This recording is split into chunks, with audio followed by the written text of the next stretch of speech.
Sure, sure. Okay. Good evening to all the participants in our podcast speaker.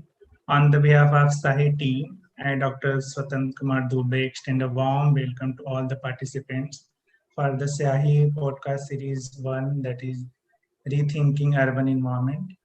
Thank you to each and every one of you for being here with us today.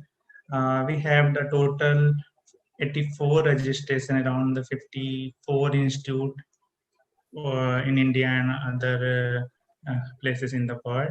And these the 12 uh, registration for the postgraduate and graduate student, 30 uh, registration for the PhD student, and also the rest registration come for the postdoc and professors. Let me first introduce and brief about the SYAHI. What is SYAHI? SYAHI is the Society of Young Agriculture and Hydrology Scholars of India.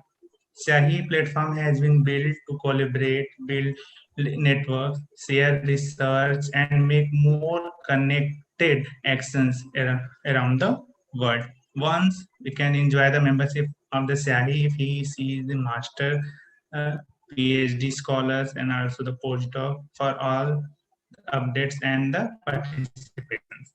Inclusions, inclusions and joint action, that is our primary goal of the SYAHI society. And the main objective of our society is to build up a platform for Indian early career researcher to improve the communication, skill sharing, networking, and collaboration, and knowledge sharing event where young researchers can present their research. SYAHI platform will regulate updates of the PhD fellowship, PDF RA openings, and fundings call if any around the globe via members inputs. We are already advertised 12 postdoc and PhD related openings in the SYAHI. Uh, SYAHI sites, and SYAHI will also continue to provide the hands-on training on tools and techniques of emerging technology. SYAHI will host monthly podcast and other series to discuss emerging issues by motivating members to join and sharing the platform. SYAHI will also motivate the members to be the mentor of the registered student, to be part of the book editors and also the fund collaborators and many other actions. SYAHI will invite the PIs of Indian labs to support and provide the access to member if any internships, projects, works need to be done under the SYAHI membership. And in the SYAHI website, we have to explore the different tabs. That tabs have the research tab, that is display the recent publication related to the members. In the resource tab, we have to give the job openings and related to PhD openings and other useful resources and other information related to the environments. And a blog tab also present research works and activity by the by the members of the SYAHI. And also we have to uh, planning for the Python hands-on workshop, which will be starting in 11 July. So maybe you all are registered for that workshop, and that is one uh, hands-on workshop. And also thanks to all the participants and speakers. With these words, I'm requesting Dr. Prakash to first to start the first podcast series of our SYAHI society. Thank you. Hello, everyone. Good morning, good afternoon. First of all, I'm sorry because I'm moving. And for the moving world, everyone is moving from city to rural part to city. And so very, very sorry because there is a traffic noise because I'm moving right now. Good morning, folks in US, and good evening and good afternoon, folks in India. We have excellent line of speaker today, and we'll talk on rethinking urban environment. People are moving from smaller area, you can say less available resources to the maximum available resources to have a maximum facility and the resources in their life.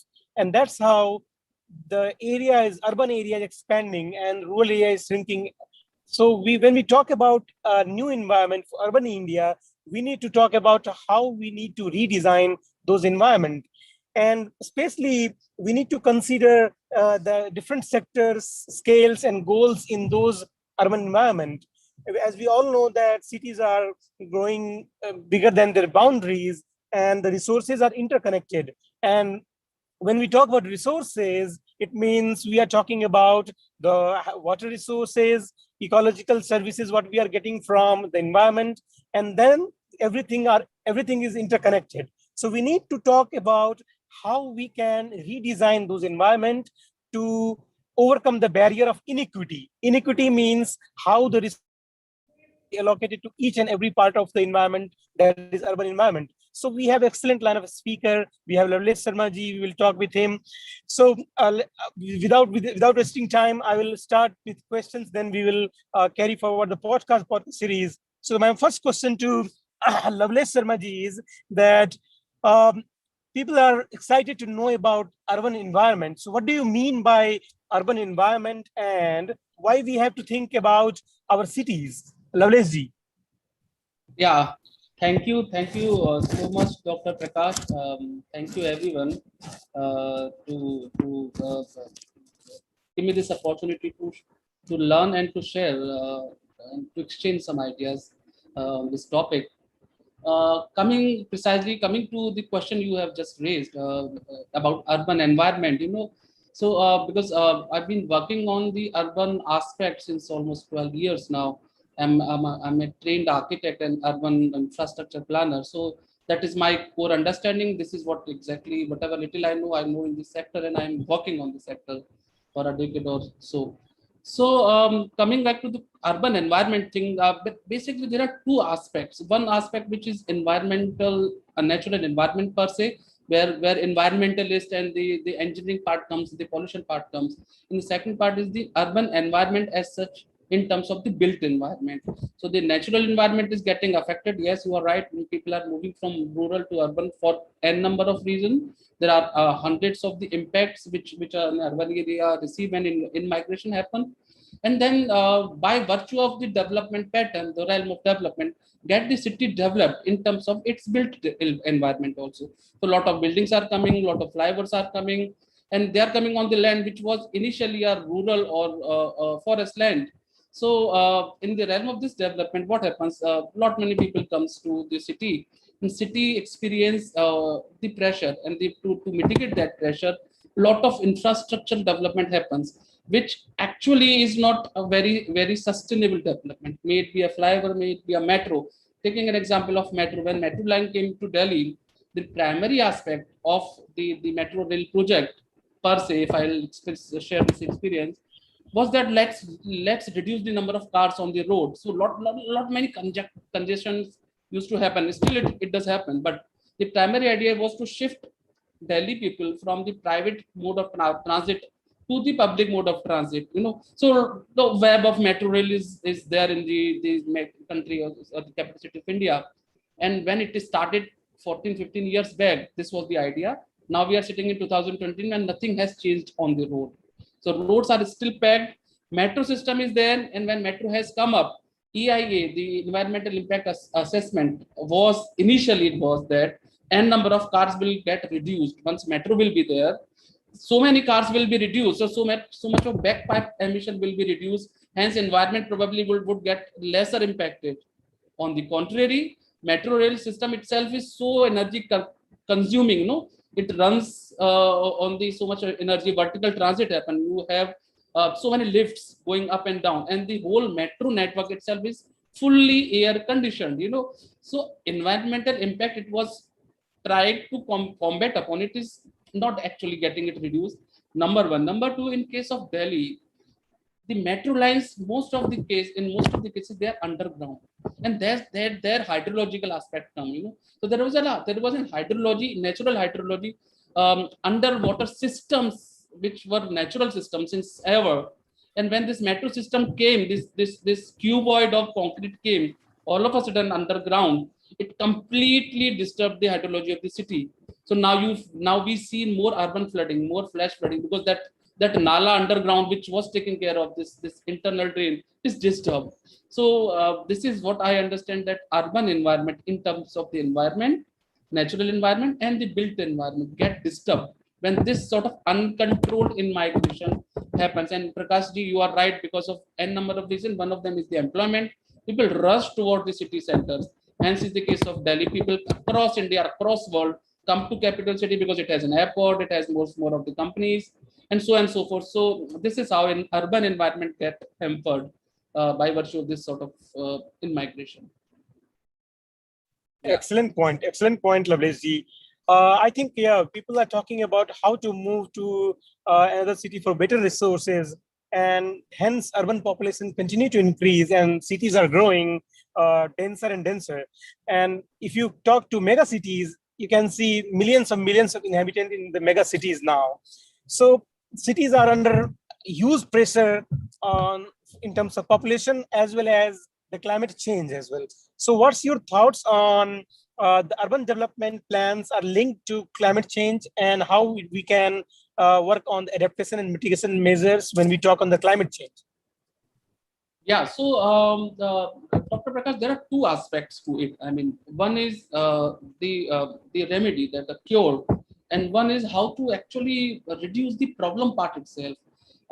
In migration is an issue, and how to combat that. You cannot ask people not to go for a better health opportunity, education opportunity, or work opportunity. If it is in city, people will come.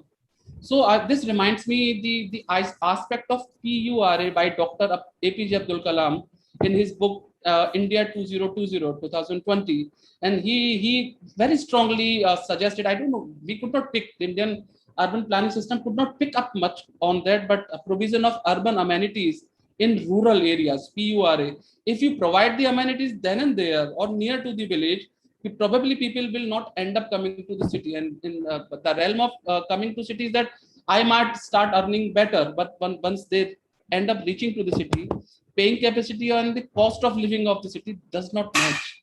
So the person thought, I'll go there and I'll earn better there, but there is associated living cost of the city also, and that mismatches. And then this person or the family ends up living in a slum or an unauthorized colony because it's a cheaper way of living, So that probably is the primary issue.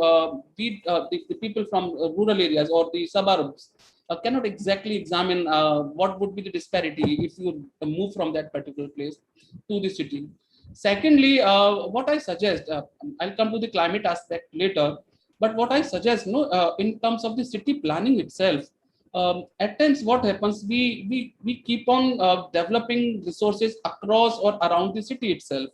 But if we can put this development initiative and investment little away from the city, say for example, I give you an idea, an example of NCR, near capital, national capital region. Initially, Delhi was poured into New Delhi, which is capital. Then because of many pressure, everything expanded, and the whole Delhi accommodated lot of companies, lot of MNC companies, this and that, and that also falls short. So then they expanded Delhi's thing into NCR. So towns next to Delhi, Gurgaon, Noida, Faridabad, different states, So Noida, once you stay in Noida, there is no roaming. So being in Noida is as good as being in Delhi, and the whole of the area is well connected by metro. So you can stay in Gurgaon, work in Noida, work in Delhi, stay in Faridabad, and so forth. And what has happened, the initial idea was to decongest Delhi. So let the work opportunities go out. Let people stay out, and the interaction with Delhi would be better, but pressure will go out. That did not happen, and that will not happen because and it's called a sugar cube ant theory. If there are so many ants on the table, if you remove ants, they will come back. Let's remove the sugar cube. What does it mean? It means that the development opportunities, if you put next to city itself, city will expand its limit to that particular area, and the same problem will come back.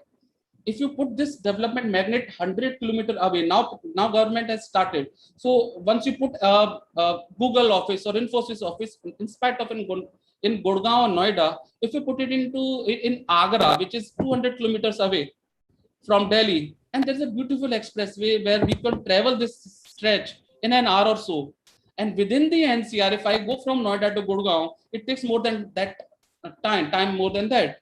So what does it mean? Like development should be placed little away from the core center, and then only we will be able to reduce the pressure. And this whole idea, that the whole idea actually directly impacts the natural environment, and nothing but climate change is the ultimate loss which we incur. So it does not rain in Delhi or northern India for 4 or 4.5, 3.5 months now. It rains for 1.5 months or 1 month at times in totality, but the intensity of rain is almost 3 times. The duration is reduced to half, but the intensity is almost more than two times. So what happens all of a sudden when it rains intensely, all the nalas, all the drains, all the roads are choked. And we see this, and Mumbai is a classic example, but that's the another case. The case behind Mumbai's urban flooding is different, but Delhi, due to this uncontrolled in migration, has really impacted its climate badly. This is what I think is the prime factor behind. Excellent point, Lavleshji. When we talk about IPCC report, they always talk about there is a water stress events, and then the water accessibility is a major issue in cities nowadays. Water availability is another issue, but water accessibility is a major concern. And that's how they talk about water security. And when we talk about climate change, we have water security issues in urban planning. And according to you, what are the major concern which is for water security in context of urbanization when we talk about changing climate as well? Right. Yeah, water scarcity or water security is actually on the top of the portfolio when we are dealing with the urban challenges. And Delhi, taking Delhi's case or Northern India's cities case, most of them are going to be water scarce. Delhi is supposedly going to be water scarce by 2025. It was to be 22, but luckily, but 25 probably water scarcities list will also accommodate Delhi's name. And in terms of the water security, where we are losing, like the example I just gave you, initially this rain which used to be there, this basin used to receive it and store it.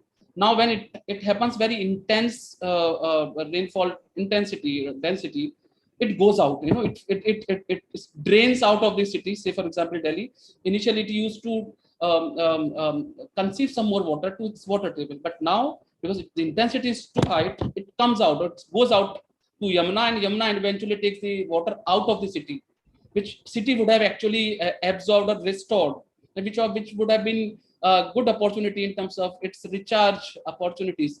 That's a lost opportunity. Number one. Number two, we are in terms of the urban infrastructure planning, we are more focused on the supply management of water supply primarily. So how many people, engineering comes, how much pipe, what volume of pipe, what pumping, what storage is required, everything falls in place. ESR is there, that tanki is there, that pipeline trunk line is there, pumping, everything is well in place. So we are more in terms of we are more focused upon the supply side management. Time is there to think really into the demand side management. So what is the demand of the city? That has to be reduced. Water cannot be enough. Population will keep on increasing, and water resources will remain limited. So technically 135 liters per capita per day is required as per the guidelines. One person needs 135 liters per day for various reasons. When this guy in urban area, when this guy was in rural area, only 40 liter per capita per day was required. Same person when reaches to urban area, its requirement increases to 3 times. That's the impact of in migration, out migration from rural. This same person was not developing solid waste. In terms of solid waste, was not developing more than 100 grams per capita per day. The solid waste, I'm not talking about sanitation waste, I'm talking about the solid waste generated by this person. When this guy reaches to urban area, it shoots up to 300 400 grams per day. Delhi's per capita generation of solid waste is 450 500 grams per capita per day. So this same guy behaves differently because the lifestyle changes when you come to urban area. So 135 liter per capita requirement, and we keep on supplying 130. We put everything, budget, infrastructure in place to supply this 135, so that I can say yes, access to the water is good, but the issue is somewhere else. We actually need to reduce this demand side management. 135 is not need to be supplied. because it's not for potable purpose at all. 100% of it is not required for potable purpose. I need 40-45 liters per capita only in a day, and rest of the 90 per capita liters required are for non-potable purposes. So internally, urban areas should try and reuse the wastewater generated. If we treat it and reuse within the urban area, the pressure on the fresh water resources will be 1/3, and that is the need of the hour. And hence, urban planning systems are also adopting to reuse water as much as possible to get the water security for the particular region. Yeah. Yeah, thank you, Lovelace ji, for your insight. I think these are a strong point and very excellent point, because when we talk on the planning side, we need to consider the resources, we need to consider upcoming challenges in terms of climate, in terms of resource allocation. Yeah, so I think, yeah, these are valuable insights. And now I request Dr. Pankaj to carry forward for another speaker as well. Dr. Pankaj. Yeah, thank you, Prakash, and sorry to know about you are in a medical emergency, and we are grateful for your presence.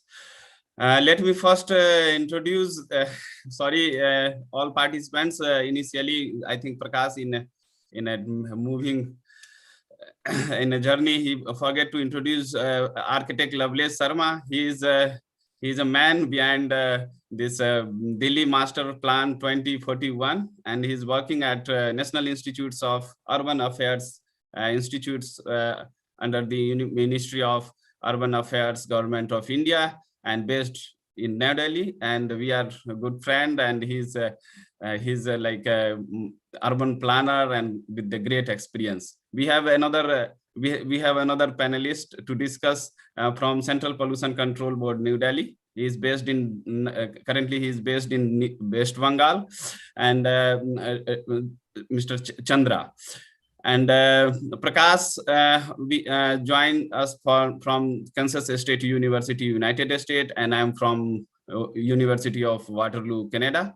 And most of we are from in and around the globe, so feel free and keep these discussions very active and participate. This discussion is not like one-dimensional discussion. We will keep this discussion in multiple direction and will interact to each other in the correct way. Already Lovelace discussed everything regarding the climate change and urban plannings related to. I would like to put one example here in continuous with this climate change and current situations in our cities.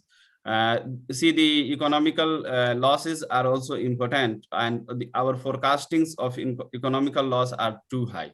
For example, we are expected to lose about 700 billion by 2035 or 2050 for Mumbai itself. So economical loss, in one hand, we are talking about the great economy, and we have to develop our trade and economic activity, but in other hand, we have a lot of losses due to the climate change and so on. And second thing, numbers of peoples are in inequality situations, like peoples are becoming poor, some people are becoming like urban rich. So in these situations, we have like two types of flood. First flood is natural flood in cities. Second is flood by commercial products. For example, my next question to Chandraji is about, see, we have like a flood of commercial product to investigate, to monitor, and to make the decision or planning of city, like sensors, like water filters in our urban areas nowadays, and they are in flooding situations currently. But a large number of urban households cannot afford such commercial solution. So what are your thoughts for the local and natural solutions, Chandraji? Thank you, Dr. Pankaj sir. I just want to say that currently we can see that sensor-based water filters, sensor-based fans, sensor-based other products are available. As for example, I am telling, suppose water tap. since nowadays, currently, sensor-based water taps are available to minimize the wastage of water. But many household people cannot afford this kind of products. Now, to solve this problem, For example, 60% of our households in Mumbai are like yes, slums or in a poor sanitation conditions. yes, yes. So Yeah, so just they cannot afford the commercial yes, yes. products. Just solution. I'm just telling we have to utilize the resources effectively, and a proper management is required. As for example, I am just giving one example. Suppose we use the water from basin. Okay. Now, if this water can be directed, customized to use the toilet of flush, this wastewater can be utilized. The basin water can be utilized in toilet flush. So the face water wastage will be minimized by this process. So actually what we have to do in every part, we have to utilize the resources and we have to manage in such a way that we should not buy so highly valuable or highly priced sensor-based items. But if we manage our own skill, then we can do in a better way. Another example I am just telling, suppose in a domestic waste, or we can say the food waste, or we can utilize in we can even mix this food waste with soil, and we can produce manure also. So all the thing that I'm just telling, before buying this valuable product, if you utilize our own thought in an effective way, then the solution will come from itself. Thank you, sir. Thank you. Yeah, well said. Yeah, we have to think about the spatial justification of all resources, including the wastewater or adaptation or all the technological adaptation in our cities. Yeah, that the great idea, and definitely we will work, and I'm sure our planners and policymakers will consider this point. To keep we have political justice, social justice, and economical justice. Now we have to think about the spatial justice as well in our planning.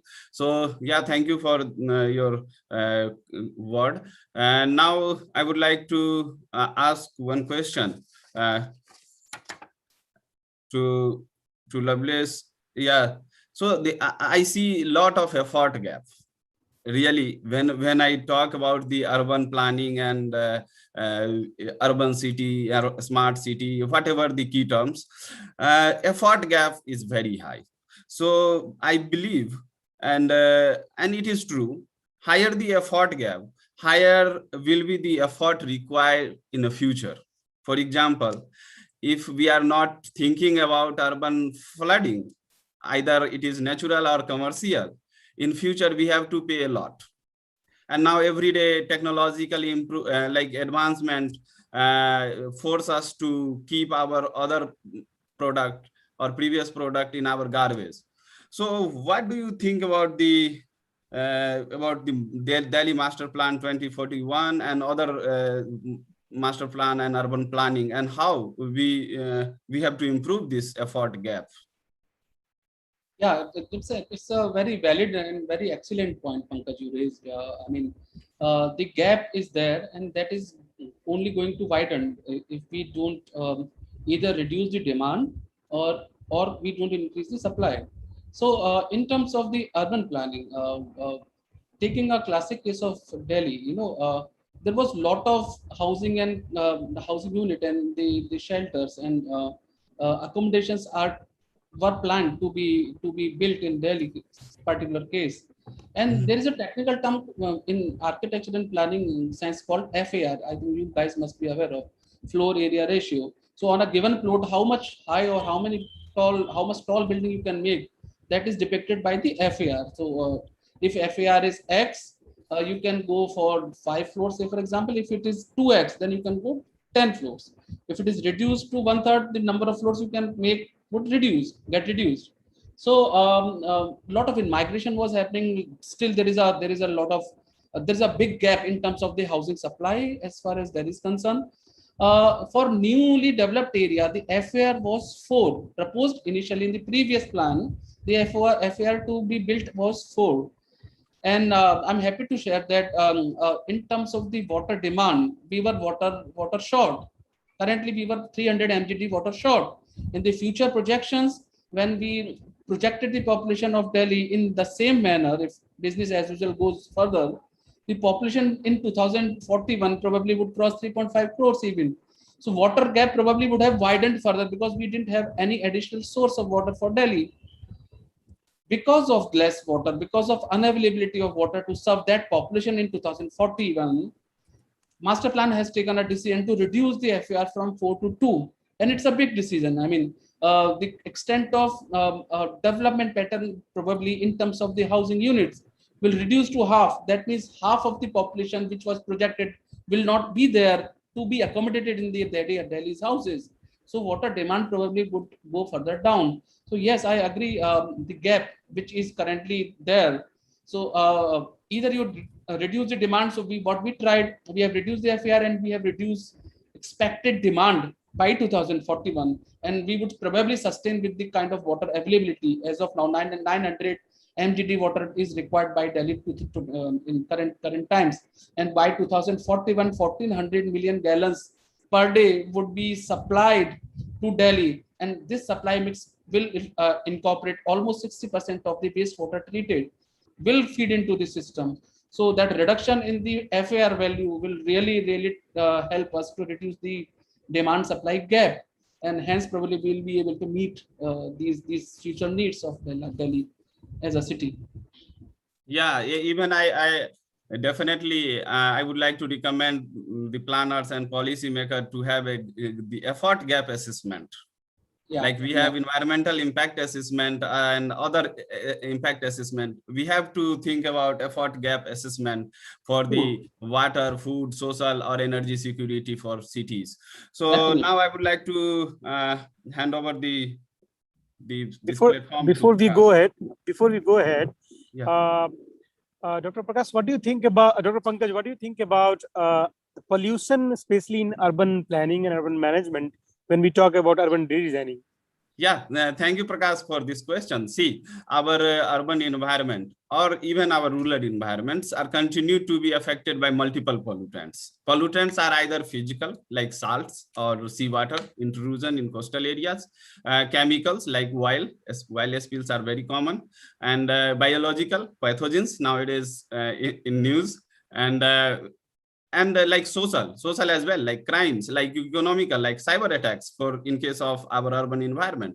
So no urban centers around the globe are clean in such cases. Okay, so thus pollution is directly linked to the internal security, social security, food security, and the energy security of any city or any urban or rural habitat. So okay, so in that case, pollution is not problem is not pollution itself.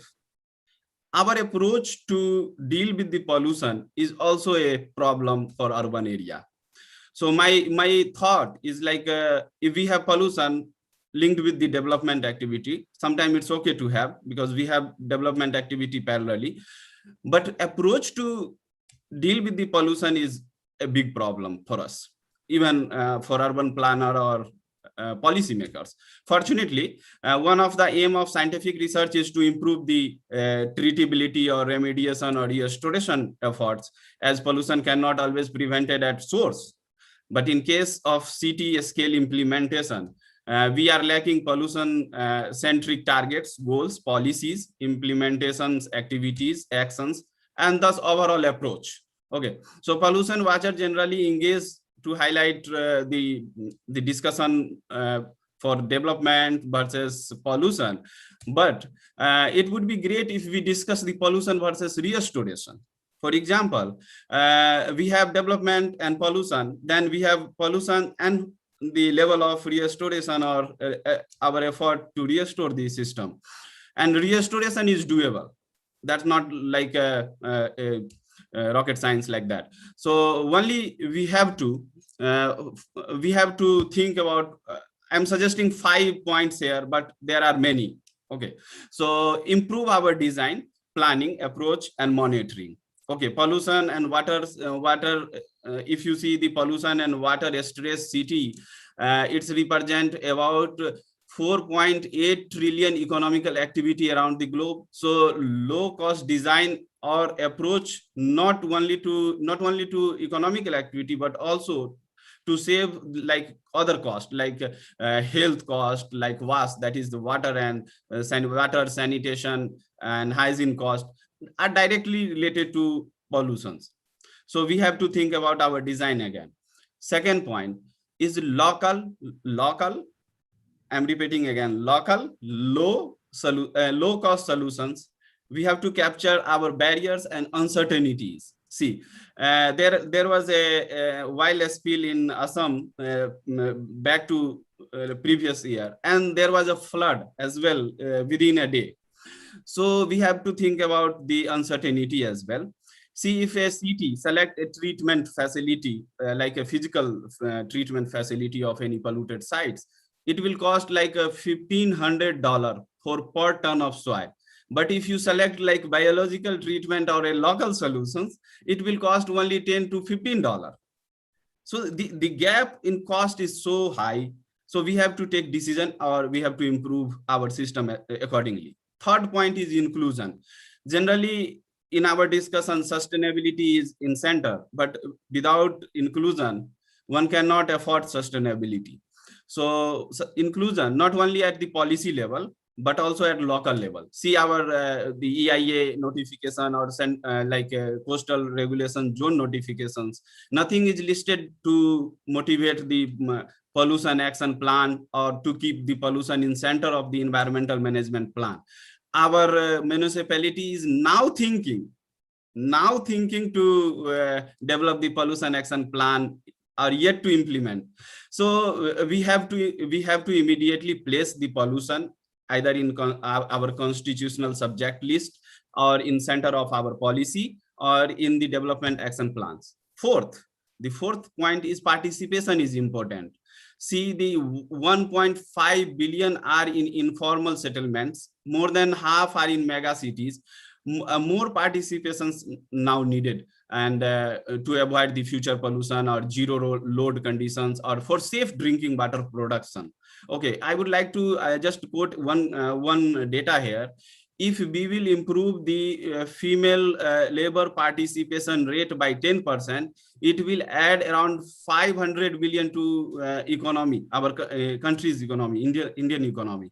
So that's the power of participation. So, and the last one, if we would like to win, then we have to think about review. Most of our policies, documents, manuals are outdated. So then we have to think, and we have to review with different time scale, even in a small time scale, to improve these documents with this keyword. And definitely these are not 5 points, there are many 5 points, so other members of this team will add so many. And with this word, I would like to hand over you, Prakash. Yeah, excellent point, Dr. Pankaj. I think when we talk about urban settlements, and then we need to plan according to all those resources, and as we know, we are moving towards the less dense area, like coastal settlement, like seaside settlement, and that's how we will talk about more down the line. Now you are muted, Pankaj. That's why I have no next question to you, Prakash. See, our urban settlement and our most of our populations are moving towards the coastal zones, and coastal zones are similar, means with equal magnitudes, vulnerable to the climate change, pollutions, and other variables. So what do you think about the future urban food demands and future energy demands? Yeah, excellent. Yeah, two different points. One is settlement towards the coastal area, and as we all know, because of high temperature, sea level is rising, and then there is an inundation of seawater as well in the coastal area, and there is a major problem of salinity in those areas. And if a pocket of population is trying to settle into the coastal area, they have to face the resources like resources in terms of water pollution, in terms of salinity, and then that's how the soil fertility as well. And if they want to settle in the coastal area, they need to think about changing their agriculture landscape in terms of that way, like saline soil will be in that area, right? So what we need to think about, we need to think about how we can produce more.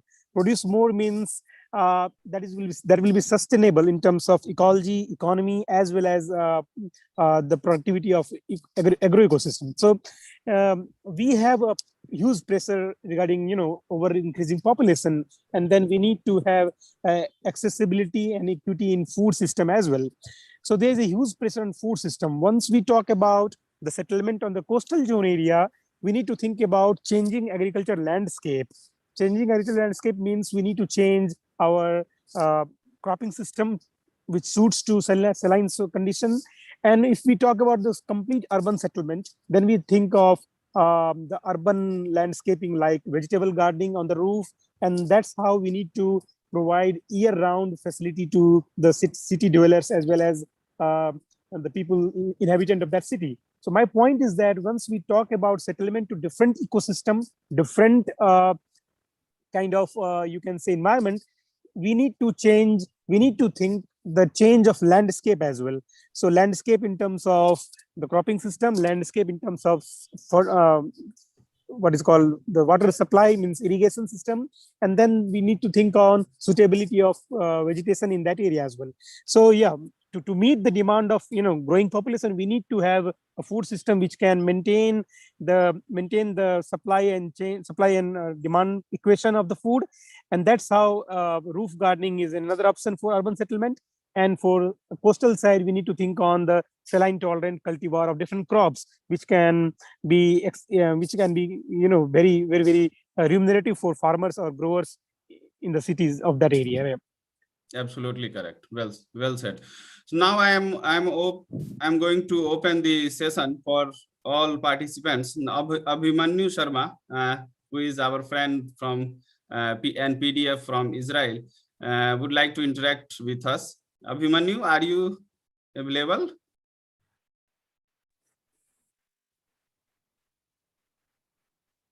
His question to Lovelace, sir. To control urban development, there is a need to administer rural migration. So there is any provision for rural development when we talk about the urban planning?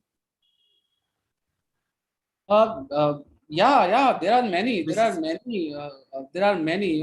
As I was mentioning initially, a provision of urban amenities in rural areas will only help rural areas to sustain without the help taken from the urban areas. And yes, still 60-65% population lives in rural areas as far as Indian context concerned. But the 60 to 70% of the investment goes into the urban areas. But no, in recent decade, probably there are many schemes. We have heard JNNURM, then there are any NRUMs now, National Rural Urban Mission, so which is talking about the urbanized facilities, urban facilities in rural areas. So NRUM is there, Manrega is there, Mahatma Gandhi National Rural Employment Generation Yojana. Deen Dayal Antyodaya Yojana is again very important initiative in this term. Pradhan Mantri PMAY, you must have heard about PMAY, which was urban initially. Now Yes. Pradhan Mantri Awas Yojana Gramin is also is launched. So it is precisely taking care of the Awas or the residential units or requirements of a rural area. There are many other Pradhan Mantri Sadak Yojana, Prime Minister's Rural Development Fellowship. Then this fellowship is on the lines of that Smart City Fellowship and other fellowships, which were initially started to facilitate early researchers to help the cities to grow. Now this is another aspect in the terms of rural fellowships. Rural self-employment training institutes are now employed and enabled further for the rural aspects to be dealt with the prime utmost effort. and many other like Sansad Gram adoption Yojana, what we call as Adarsh Gram Yojana. So every Sansad, which we call member of parliament, is asked to adopt one village, and from his Sansad Nidhi, which we call MP fund, he will raise that particular, like the way we adopt a child. Every MP in India now adopts one Yojana, which will be called Adarsh Gram, under that particular MP's this thing. These are, and this is just a short list. There is a long list for this. So there are many such schemes which are focusing precisely on urban development, rural development, and that is nothing but the help to urban areas again, because these areas will be self-efficient and self-sufficient, and not that much huge migration probably now will happen, and they'll self-sustain on their own. So this will empower the villages and the villagers in their particular village area or the region itself. And I think that probably going to change the whole demographic pattern and migration system in India in coming decades for sure. Yeah, thank you very much for your nice introduction. So any questions, or if you would like to introduce now? Yeah, sure. Varu, go ahead. Unmute your headphone and ask Hello. or interact with any of us. Yeah, can you hear me? Yeah. Yes, sir. Sir, this is Varshad from Central University of Gujarat. I'm a PhD scholar. So, Great. sir, my question is, my question is regarding the Yamuna project and something related to pollution near Delhi wastewater. So the thing is that we all know that industrial wastewater is being released into Yamuna, and it's not a new thing for us. It's quite old thing. We know so many projects have been going for regarding this by so far. And even the using biological things is not a new concept. It's absolutely an older concept, and industries also know that. And maybe some industries might have set up with the biological plants also. But my question is regarding the CPCB. How is CPCB able to regulate, or some kind of, how CPCB is doing the things in with respect to these the removal of the in case like we can see that the wastewater residues that comes out of the industry is high in DO and all these things, sulfates and everything, like pollutants. And generally when they have high concentration during the time of rain, they used to release it. Correct. So how come CPCB is doing the things regarding these matters in with respect to the improvement of the Yamuna? Yeah, fantastic interaction and question. So I would like to request Chandra, please respond, then followed by Lovelace, and then I will put the conclusive remark. Thank you. It's very good question. And one thing I just want to tell that CPCB is a regulating body. Actually, it is just monitoring defined activities, and it's regulating the system. Actually, as per you said, that defined industries are discharging waste in Jamuna. Okay, we are actually visiting different industries and inspecting their systems. And we have different activities are going on, like drain monitoring, river monitoring, and industry inspection. So we just check different industries, their wastewater unit, treatment plant unit, and how they are discharging and their setup we are checking. And if we are not satisfied, we just send direction. Different directions are there. We just send the directions. If levels, if the analysis result is very poor, if the water quality, discharge water quality is very poor, we just the so-called notice, or some we can put industry, defined industry, we just close the industries. Okay, this way we are going on actually. So first thing, we have to check the industries, and we have to minimize the waste of the whatever the waste are going industry, that we have to minimize. So this is one type of approach that we are following currently. Another is that awareness among the people, that is also required. As we know that different domestic waste are also going into the river, and so this is in our activity. We are actually I am working in NGRBA project and National Ganga River Basin Authority project. So there actually there's a provision of awareness also. We can aware the people. More awareness will be increased, and awareness, we can minimize the pollution level also. So CPCB this way, CPCB is doing actually the efforts in minimizing the pollution like this way, controlling the industries also, and side by side creating the awareness among the people. Thank you. Thank you, sir. Yeah, lovely, sir. Yeah, that's a very valid question, and it is not a new thing. I agree with you. It's known fact to all of us, and it's always shocking whenever I reiterate this fact that Yamuna's overall length from Yamunotri up till it falls in Ganga in Allahabad, the total length of the Yamuna which it travels in Delhi is just 8% of the total length, and the pollution given to the river is 80% from the city of Delhi. Just 8% of the length, and we transmit 80% of the pollution which otherwise this whole river receives across its length. It's a shocking fact, and the major reason is, yes, as Mr. Chandra mentioned, in case of Delhi, pollution to the Yamuna is precisely due to the household waste, untreated sewage from the Delhi's various parts, and this happens because another shocking fact that 55% of Delhi's population still, I'm talking about out 2021, still lives in 55% of the Delhi's population lives in unauthorized colonies. They are not authorized colonies. What does it mean? They are not authorized as such because they are not developed under the development guidelines. So streets are not wide, and there is no possibility of sewer line. There is not possibility of other facilities and the utilities. So the untreated sewage from these 40-45% unauthorized colonies falls into the respective drains and ends up reaching to the Yamuna. It was the previous, like 3-4 years back, this was the case.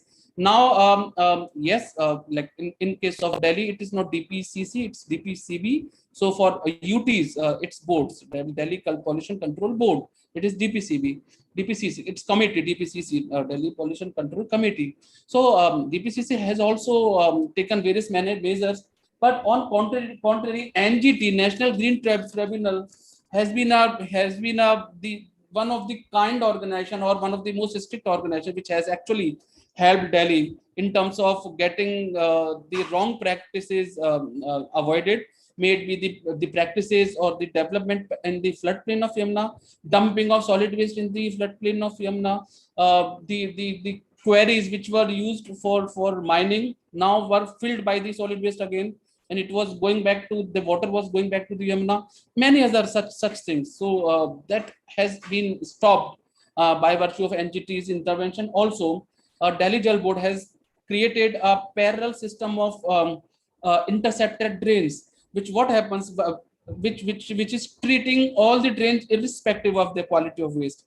Before they inject into the Yamuna, there is a parallel system of a drain which collects all the water coming out of these 60-70 drains. It goes into the particular drain, and this particular drain goes to a STP, irrespective of the quality of drain, and it ensures that once it is treated, then only it will fall in the river. So that probably changed the scenario in couple of years, not couple of years, at least 5-6 years. But yes, these are the measures taken by the government in Delhi, and precisely by virtue of NGT decisions. Probably the case of Yamuna will be better in coming times. Yeah, thank you. Yeah, see, Varu, I would like to few point here as well. See, the pollution is there is due to we don't have effort assessment gap. I already mentioned in a question, less the effort, higher the effort need in the future. Okay, so if you think about the institution, there are numbers of institutions working on the Yamuna. For example, Central Pollution Control Board, State Pollution Control Board, Delhi Jal Nigam, municipality, Land Use Pattern Planning Commissions, numbers of organizations are there. But we have to think about the efforts gap. So from where and who is playing and what they are doing, like these type of questions we have to review at each scale. Without any effort gap assessment and review in a small time duration, or either it is technical, or either it is political, either it is social or economical, anything, and many more dimensions. So we have to think about first effort gap assessments. Okay, the new thing. That another thing is inclusion. Most of the regulatory body or institutions thinks about, okay, we have job to regulate, we have job to supply, we have job to implement. But now there are means huge amount of load of pollution, so we have to include all level of policy makers, all level of implementer, project designer or planner, so on. So inclusion is a point. Even the general public inclusion is key for participation and success.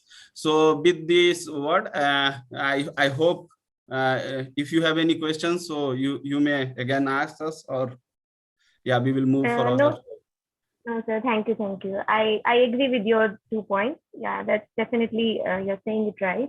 Yes, Yeah, even we, the early career researchers or students may write like anything. sometimes the research is on the papers only, but it's not found on the practical basis. That's why sometimes we lack that thing of actually removing the pollutant from that thing, from the sources, right? Absolutely. So that's right. Yeah. Thank you, sir. Any other question?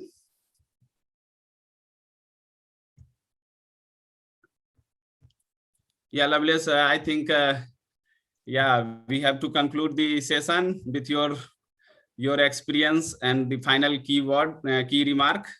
And yeah, so please, please.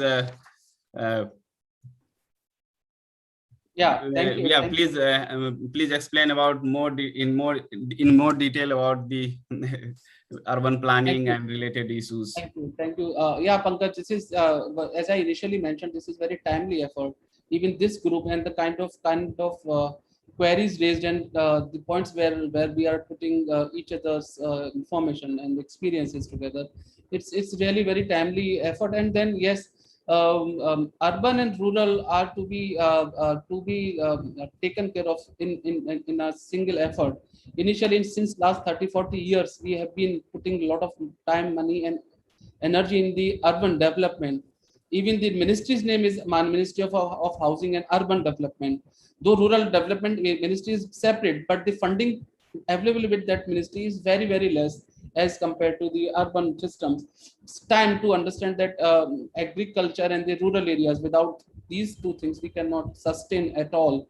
Water comes on top, but fine, what to do with that water? We cannot just drink water and sustain. So agriculture and the volume of water available to the agriculture and the people who are involved in the agriculture and the land which is disposed or used for agriculture are to be sustained, are to be reserved or conserved. And that conservation of agriculture land and the agriculture practice can only be done once they are self-sustainable. So urban and rural development together has to be taken care of, and if possible, regional planning tools should simultaneously keep these urban and rural development systems in one place. And then the aligned and the line departments like hydrology, agroforestry, and other things will play their internal role finally to support this argument. But I think regional development authorities do take care of their urban and rural parts simultaneously with equal efforts in both these areas in terms of the efforts and investments, budgeting, and so on and so forth. They should be taken care of together. Then only that balance would be achieved somehow and in that manner. This is what I strongly suggest, and I would conclude with this this aspect of urban rural planning together under an umbrella of regional planning person. Thank you. Thank you very much for your time and valuable suggestions, and keep with us, and we will definitely do good for our urban cities. Chandra, do you have any? Please Thank you, Dr. conclude with your remark. Yeah. I just want to say only one thing. That this is our environment, and we have to just maintain our environment. If we do not just make our environment peaceful, then it will be harmful for us only. So I just want to say, whatever waste you are waste water, whatever you are releasing, just keep in mind that it will again harm to you. You are just releasing it from home, you are releasing to environment, but this is your environment, this is your home. So just be careful and just protect your environment. That's just keyword. That's what I say. Thank you very much, dear both. So Prakash, are you here? Yes, I am.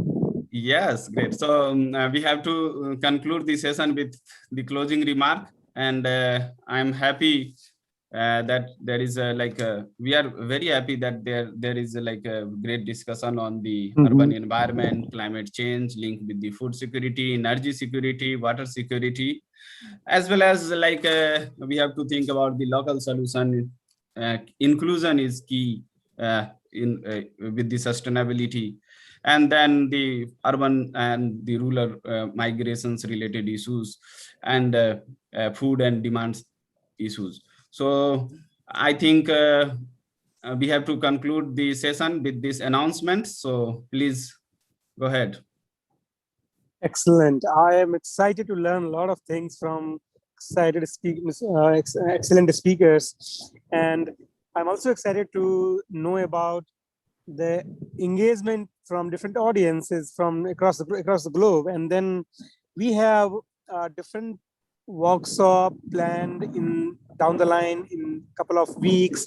We have different events coming up, webinar coming up. So if you visit our website, you can get the info on the upcoming workshop as well as different webinars. So next is our workshop on the Python programming, where we will have a analysis on how we can do statistical work and how we can do a lot of in series we can learn also about the image processing as well.